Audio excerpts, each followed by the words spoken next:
is very interesting for me. I want to see how Alex now attacks this early game and whether he has another avenue to play around. All right, early sweeper. Share the XP. Help the Solings a little bit there, 10 gold apiece. Not only that, you just get level 2 off the first wave, which seems to be a pretty big deal for mid laners. I know that they yell at each other in scrims to try and get that one over as quickly as possible. So I think that that's interesting because what I've seen from Rookie that makes me think he's back in form is his ability to leave lane if he doesn't feel like he can get that solo kill. And we saw it against TL when he was playing this Orianna into Jensen's Akali. His ability to shove, roam, impact bottom lane on something as simple as the Orianna was certainly a very key fact in that victory. All right, well, early inning has begun. Rookie already playing pretty aggressively. Ziv in a fight with Shy at the very beginning of this one. Trading a little back and forth. Of course, Grasp, not bad for this one. The Shy forced to run away, but they're going to have another Q, more damage. Ziv won't keep the chase going. Nice. That juke in the shock box helps a lot with keeping the landing phase going well. Yeah, Ziv didn't want to chase through the minions right there, but that's always what GPs look to do, is wait in that brush to get the early trade. So I'm a little surprised the Shy did decide to run right through there rather than going the safe route. On the bright side, he probably got a little bit of Kleptomancy gold, but it cost him with his health bar. And the reason that's very interesting to me is Hook lands. Yeah, Black Shield's still on cooldown, of course. Nice couple of trades right there. Early health lead goes to Wako. Yeah, really nicely played there. But what I was going to mention is the fact that the Shy does seem to have a ward on the blue buff. So he knows right now that Alex is pathing down. That makes me think that playing as aggressively as Ziv was, burning through potions, isn't necessarily great unless he can get that wave into turret, because could open him up to Ning's ganks on this first clear.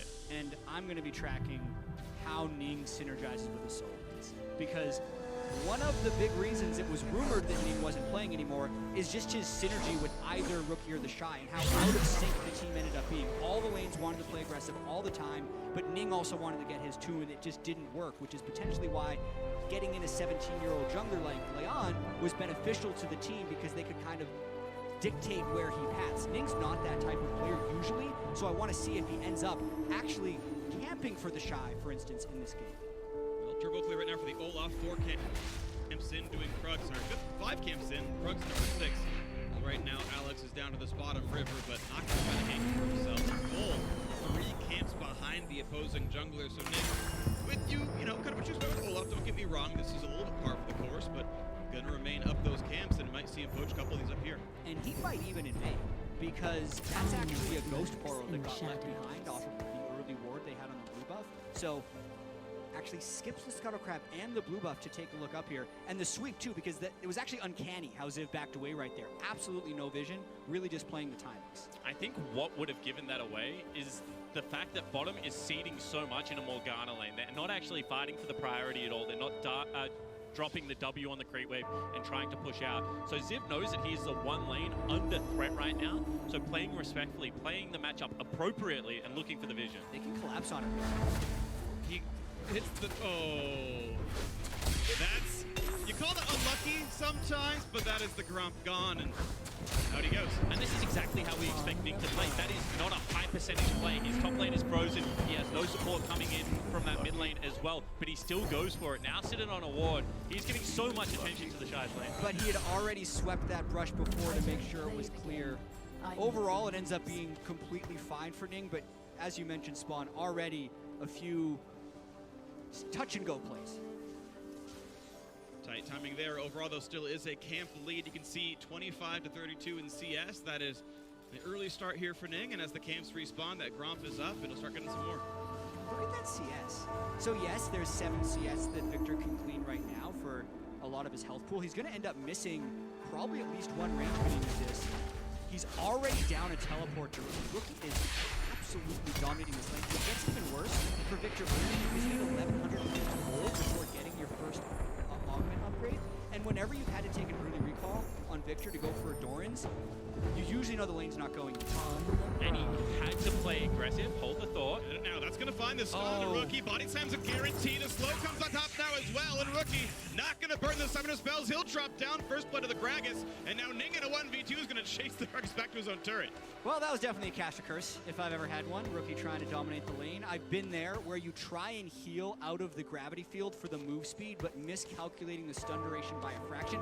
If Rookie flashes early, he's probably away, but he thought the heal would be enough to get out of the gravity field. And a lot of the focus is going to be on the jungler in this matchup, just because this is Ning's return. And I feel like this is Ning's bad on not shadowing the lane hard enough. That freeze was set up so obviously from Rainbow. You know that Rookie is going to want to get that lane into turret because otherwise he's going to be denied gold, he's going to be denied experience. Ning should be there first. That's a mistake. And you can almost imagine if Rookie just moved towards Ning, they'd probably win that 2v2. But the lack of synergy between them has him running away from his jungler as well. So not only could Ning have been closer, Rookie could have just flashed towards him. Or even hook the right side of the lane, all those would have been options. And either way, if we look back at the state of this game in the bottom lane, then it's about equal in CS, more for Jackal to pick up, and farm going pretty close to equal as those wards get cleared out, Ning. And it's so frustrating. Yeah, just fight it. Running from an Ocean Drake really sucks because it slows you. It's the one Drake that does that, but it's Olaf. You can solo that forever.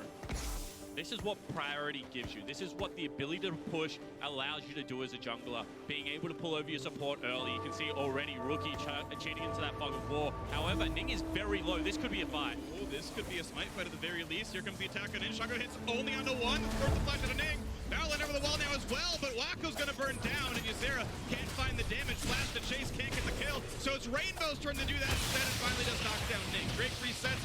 Fight might still continue as Battling over the wall finds the root. Rookie down an ultimate's not gonna find a lot of burst damage there, so instead you turn back to the Drake and you pick up this kill. And the question we had coming into today was Ning subbing in a good sign or a bad sign for IG? The read off the first 7 minutes is not great because we haven't necessarily seen synergy with Rookie. We saw an incredibly high-risk Ocean Drake right there, pulling it in the vision of a control ward and going down to 25% health. So by the time AHQ does collapse in, Ning can't be involved in this fight. So it gives AHQ an immediate numbers advantage. Yes, Rookie is able to trade back 1 kill, but it's an early Ocean Drake over to AHQ. And I think the aggression here from Rainbow saved this play. If that had have just been 1 kill for an Ocean Drake, you can argue worthwhile because of how much work they were getting done, denying experience bottom lane, mid lane, and the continued shove on the top side of the map. But because now this Victor has been able to get that injection of gold, his leading phase should look much healthier now. I think that is a positive play for the AHQ lineup. The map though, we just looked at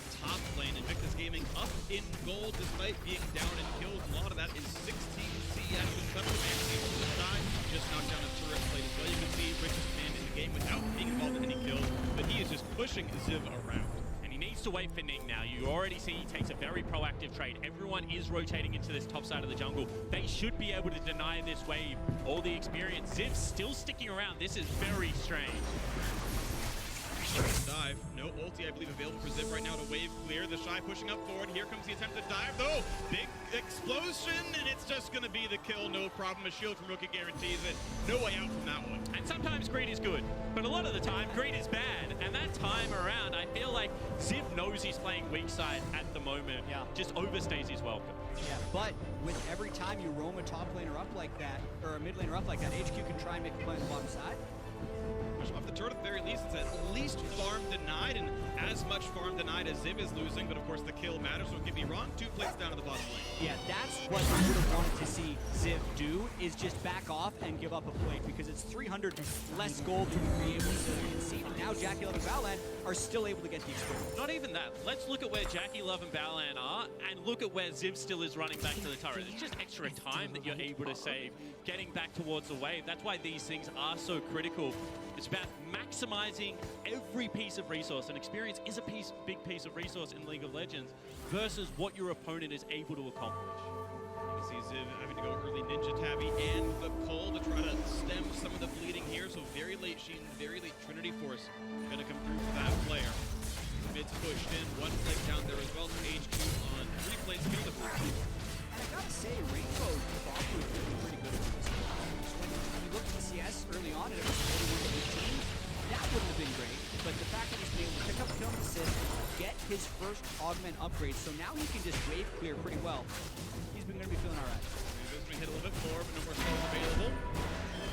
Spellbook, Summer, Heal, and back into the lane he stays. And potentially a big cooldown there expended from Rookie just to get a heal out, given the fact that it is 10 minutes into the game. With an Olaf, you would love to be able to take yourself something like a Rift Herald. Top lane is certainly in a position where they should be able to go towards that objective.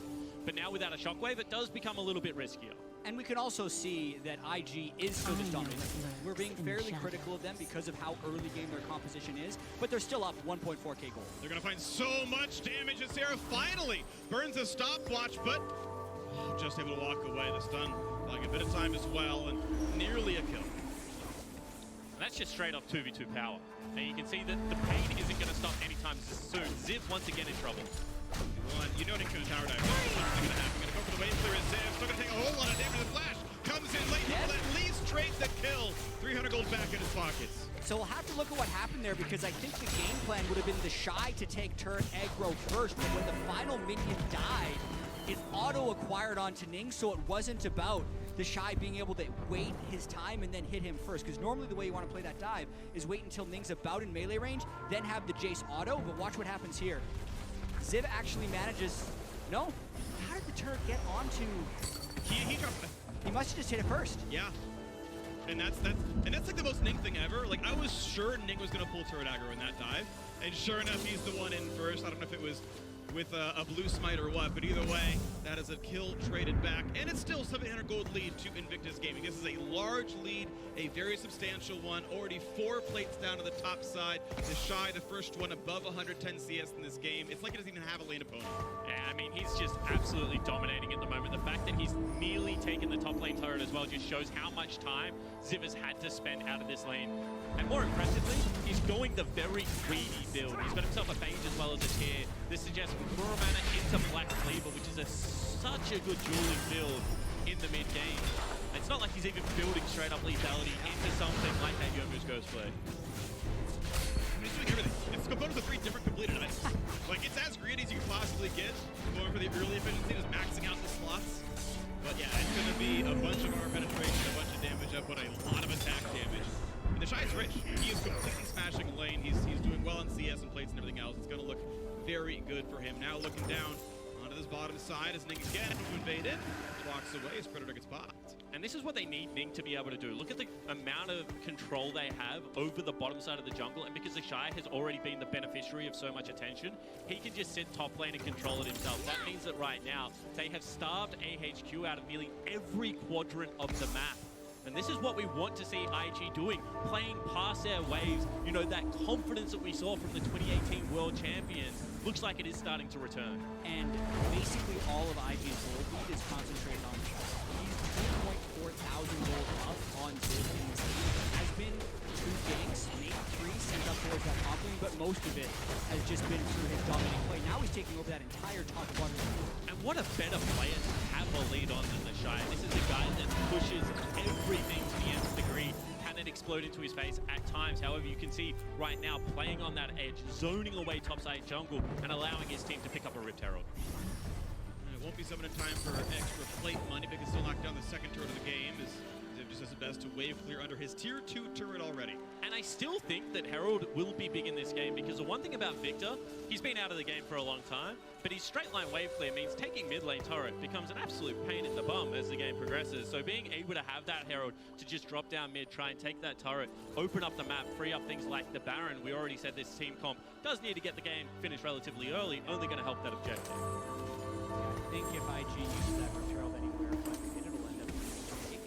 The turret is still at about 3 precision about Rainbow will be able to still survive unless IG win a fight around Drake or find a way to down. You can already see on the map, Jace running down, killing the Scott from on the way, and then pictures of IG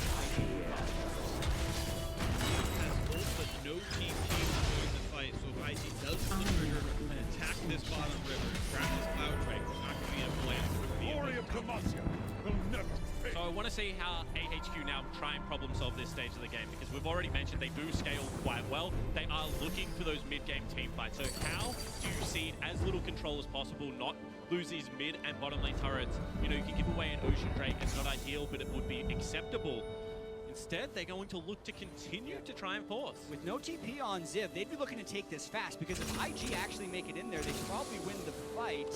Got about 6 seconds. They're still walking over. Ning jumps through the wall by himself, gets a black shield. Ults runs away, but his health bar is very low. Loses the flash down to this one. The shot go for the burst. It's going to be smited. No, and AHQ managed to grab that one.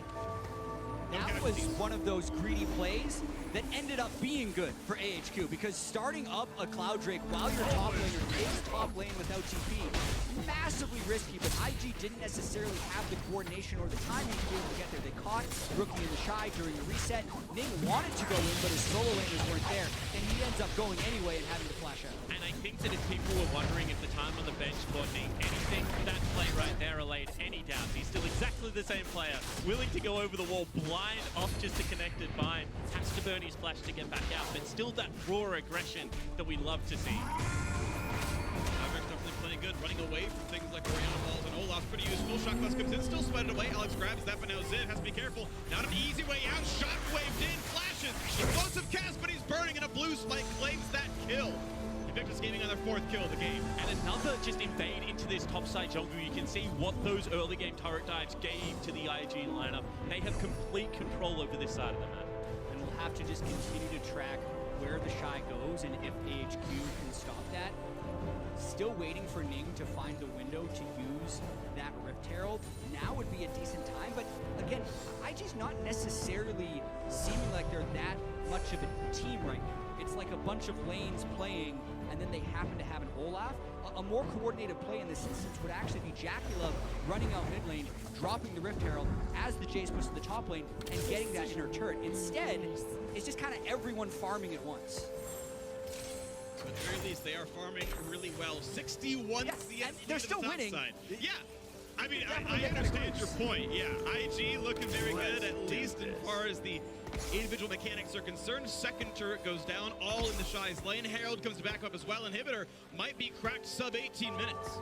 And this was a big brain play. We said it had to be used mid to try and set up for the Baron, but maybe they just try and break the base.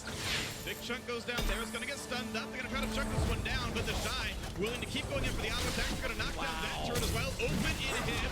17:35 into the game. Alex through the defense. They're finally recalling the Kaisa, but until he actually comes back, it's just Ziv dying in a dive under the inhibitor. Ning is running. He's trying to get away. Just really gets out of the Chaos Storm, and a re-engage fight is happening. Ysera's at 1/3 HP now as well. In comes Waka, but doesn't have the damage, only on one item. Ysera low again, has to flap his wings and get out. That was the most IG play I've seen. Yes, because the whole time JackeyLove still wasn't even there. He was just tracking the other waves. The good news is they used Herald to break mid lane turret. Did they do it in the convention fashion? No. Absolutely not. It also broke the base, but you're right, JackeyLove was able to rotate into that mid lane. So let's take another look at this, because this is IG at 17 minutes, laying siege to a base turret, and not only that, then having a willingness to dive past the structure, past the inhibitor, and just take the fight.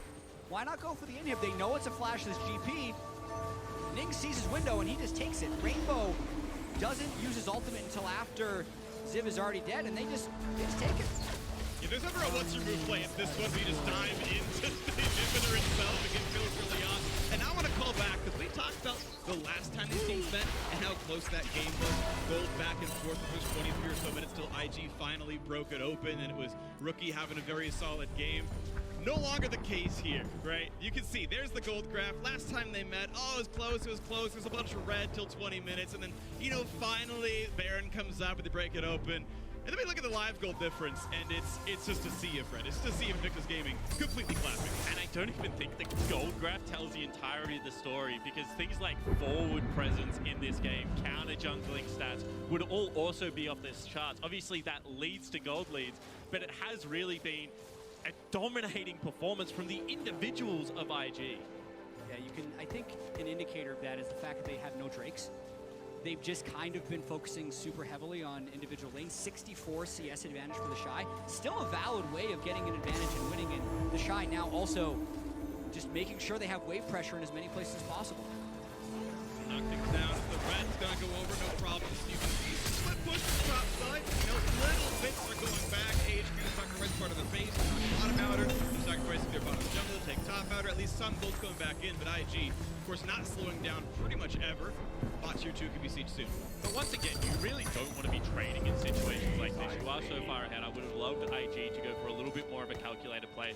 That top lane wave is about to be eaten. All that golden experience is going to go to waste. You can see that they are still playing typical IG style. Break the rules, just siege, just try and push things down. See whether it works out. Well, turret's on a half HP right now. Chaos Storm, though, burned. Victor, no ultimate anymore, just for the wave clear. Trying to make sure they can keep their base alive a little bit longer. Next Drake has spawned. That's demotion. Baron, of course, on the map now as well. Yeah. I'll take a brief moment to touch back on that, because there's certain things I actually really like about it. So the fade that isn't getting worked toward the Black Whisper, I think is actually pretty cool because he's still getting the movement speed from the fade. On top of that, base Last Whisper, like pre-upgraded Last Whisper, has been buffed to be a very efficient item recently. 20% armor penetration and 20 AD for not that much gold, so comboing that with a lethality item from the Ghostblade and soon to be a Transformer Armana, that's actually a very big power spike he's going to be able to hit. Yeah, mathematically, base Last Whisper is a serrated Dirk against like 60 armor and more, which by the way, every champion has in League of Legends. So even like a air quotes lethality build likes base Last Whisper. Yeah, we see a lot of Jaces just stack serrated Dirk items. I think this is better. Yeah, I think mathematically it's actually the case. There's also most afflicted armor pen comes in first. There's a bunch more math. We'll stop now before everyone falls asleep. My people. That's all I'm going to say. My people. It's so nice to actually sit down and be able to do the numbers on stuff like that. However, I think more importantly, the fact that he's got an additional 70 CS means that whatever items he's going to buy right now, yes, he's doing so from a very big goal. I think AP Jason Nashers will probably still win this game. You know, we've seen the Lizard Wizards back in the Moscow 5 days, and now we've got a mid lane team. The Herald is his top lane, mid lane tier 2 under fire, and another AHQ ultimate burn for wave there. This is how far behind they are. And the danger about doing this means that because you have no control over the map, you're burning ultimates for wave clear. If they ever just disappear into Fog of War Star Baron, you're going to be fighting from an even larger deficit. You won't have the tools necessary to defend. These Chaos Stormers back. They've got one yet again. Explosive Cask is next, I'm sure, but IG, you can start to look at where the Ward line is going to come in. They're going to set up for the Baron, most likely. The Shy currently split pushing in the bottom lane. He's got GPF, could join the team, no problem. So one of the reasons this Baron's going to be incredibly difficult is because none of their tanks actually have any armor. You know, you look at the support position or the jungle position, it's going to be Spirit Visage Rush from Ning, as he felt like he was taking a little bit too much damage from primarily jungle mid duo, I guess. So this time around, they're going to have to hold on for a little bit longer. They will have to play patiently. You don't want to give the game back. Oh, that could be a kill. Cask brings in Ning, but bang! It's a bait for the Shockwave, and he flashes right back out. Thank you for the delivery. And this will be the test we're going to have to put IG to kind of whole day is how well can they convert some of their remaining advantages into team play, because it is things that they were able to do in securing the World Championship last year. It's about taking that incredible laning skill and turning it into victory. So now that they've managed to kill the other jungler, how quickly do they transition into a Baron? They go right away. Pretty much instantly here, it's Rookie's turn to try to build some space, try to slow him down dissonance, and no one's going to be in range at all. You can see the bind lands now as well, and not going to be the W, not going to be a likely steal. That's going to get claimed by Ning, and now over the wall is Rainbow, and that's going to be a pot of gold at the end for IG. AHQ forced to put away 3v5. And pretty big desperation there from the rest of AHQ. If they were going to have Rainbow flash in, I would have liked to see the Kai'Sa follow as well, but just watch this one more time. I don't fault the Cask from Alex. This is a really good look to be able to get Ning into the turret. It just so happens Rookie responds amazingly to it. He eased to get the ball in faster, and then ults Alex right off it. That's just a Rookie godlike play. And I really think Rookie has some of the greatest shockwaves of weird things of all time. Cast your mind back to the shockwave of Kakal's Nocturne in the KTE versus Samsung final. One of the really great plays I think I've ever seen in League of Legends, and this has been a commanding performance so far from IG. This has been one of those games where they are just outperforming, outmuscling, and running over an opponent. You wonder if IG's going to show up in the day. They certainly have. Especially in game 4. That's going to be what all these teams have to do. We know coming into the day it's 2-1, 2-1, 2-1 between IG, Damwon, and TL. And AHQ is looking to play spoiler to any one of those teams. IG got first up. This is a good tune-up for the rest of the day with them. And more than likely, you don't have to beat the other 2-1 teams to guarantee first. But the easiest way to drop out of the race entirely is by losing to AHQ this instant trap game. So the fact that IG are playing it a little bit more methodically, while still very aggressive, is a positive sign. Well, bottom, mid, both broken up past the tier 2s now. Top inhib is still open, but they'd rather siege for the turrets themselves. Hook's not going to land. Black was in time anyway, and Ysera, it's going to be almost the kill, but just can't quite nail it down. Meanwhile, on the bottom side, actually, a nice engage has happened, and the Shy is gone. And that's poor play from IG. They're sieging on two angles, trying to fight both at once. They also lose both the battles. The Shy falling down, no flash available on Jackie Love, also no ultimate. This siege is pretty much done. The Baron's probably going to expire before the next push can come in, and I feel like they wasted a lot of time there. Yeah, that's Baron power play kind of down the drain. They'll be able to take the Mountain Drake on the way out, but based on the Death Timer and the fact that Bubbles Jackie Love, as you mentioned, spawned, we're in here for a little bit longer. This isn't the quick victory that you thought maybe IG would be able to close out. Easy Drake picked up right there. This was just Ziv and Wako being able to go for the kill. The slow lands, Wako lands W, he just gets straight in there, and yeah, the Shy thought he might be able to burst out, but dies, ends up being with flash up. Can't quite get anything done. Reset on the game. Baron power play only 2200, a bit lower than you might have hoped. With that kill turnover makes it a little bit easier. You have to imagine the Shy had a pretty big bounty with all the farm he was getting in this game. Pretty well above almost everyone else in the opposing team. But the resets come through.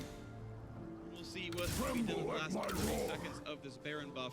7,500 gold lead. IG have incredibly slim odds of losing this game. However, if they are going to lose it, and it is slim odds as you mentioned, Freak, it is the fact that they are running a tankless comp, and this is a pretty fed Kai'Sa. Kai'Sa's very good at being able to shred through carries as well. She has great mobility and is hard to deal with in teamfights due to the stealth. So if Wako can get one of those fights, this is what AHQ lent on heavily in their regular season. And it is possible because he is still equal with the clock. I have to add that to the fact that Victor played here very well. Even with Baron up for the last little bit of that push, they cleared everything but the cannon fairly easily.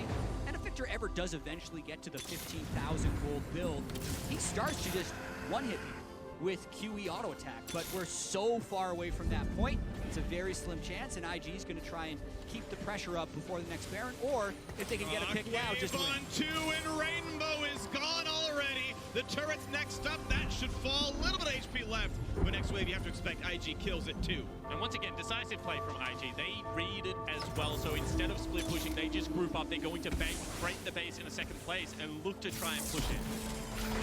One person that couldn't die for AHQ gets hit by the Dark Vine and immediately traumatized. Now they go onto the bottom lane as well. They've got a cannon there to take it up. Putting damage on towards Ziv. Cannon still alive. Ulti burn for again. The wave clearing this really has to take life. Ning, a bit by himself, does have ulti. No heart CC onto him, so he's going to finally walk away. And IG reset with 80 seconds till Baron, a large gold lead, and a broken base. However, that is just going to be mid lane inhibitor. It's not the most important inhibitor on a Baron setup. You can generally push that out as 5 as a team and still gain access to the vision. Let's see what AHQ go for, whether they do decide that they need to shove this wave as far as possible out, or whether they try and catch IG in their setup. I love at this stage when a team like G2 will just run as far into the enemy jungle as they can, look for the skirmish, because you can nearly guarantee if the waves are prepped that IG will win the game. And I think, though, at this situation, since AHQ used Victor and GP Ultimate in base, they can't make that play right now. It would be a nice idea, but it gives IG a little bit of time to properly set up this battle. Once again, pushing through the jungle, getting rid of these wards. Sweeper on for Ning, walks around, says, are there wolves? Are there wards? None of the above. Okay. Fog of War for AHQ. I don't know if they can give up a second Baron. I don't know if they have the choice, but it's already an 8,500 gold lead, and Baron probably seals the deal. And Poke likely to come through from IG. Level 16 on Rookie's Orianna. Also, gone for the Spellbinder again, so can get a bigger one-hit Shockwave if he procs that active at the right time. Might even just go for a flank. Baron up in 8 seconds. They are pushing down the mid lane, ensuring that HQ gets to play farther and farther back. Ning's already there to siege, leading the charge. Cleared away by the barrels, but still here to push down the minions at the very least. Hook's not going to land. Ysera yet to awaken in this game, but siege continuing. And I guess IG says, why even bother with Baron when we have 2 exposed inhibs? Let's make sure we get both of them down, and that'll make the Baron even less likely to be contested. Or if they try and contest this inhib, IG thinks they could win a fight and just win the game off of that. A little bit of poke towards Ning, but now it's time to back on up, and they can go through their army of control wards. The Shy waits around to poke a little bit. They're not the ones to kill the Baron as fast. Let Jackie Love do most of that work. AHQ push down the mid lane, kill what wards they see on the way. And they know to be afraid of Baron. Blue Trinket just burned right there. They see, okay, they are on it. Shockwave! Oh, and that is Alex gone.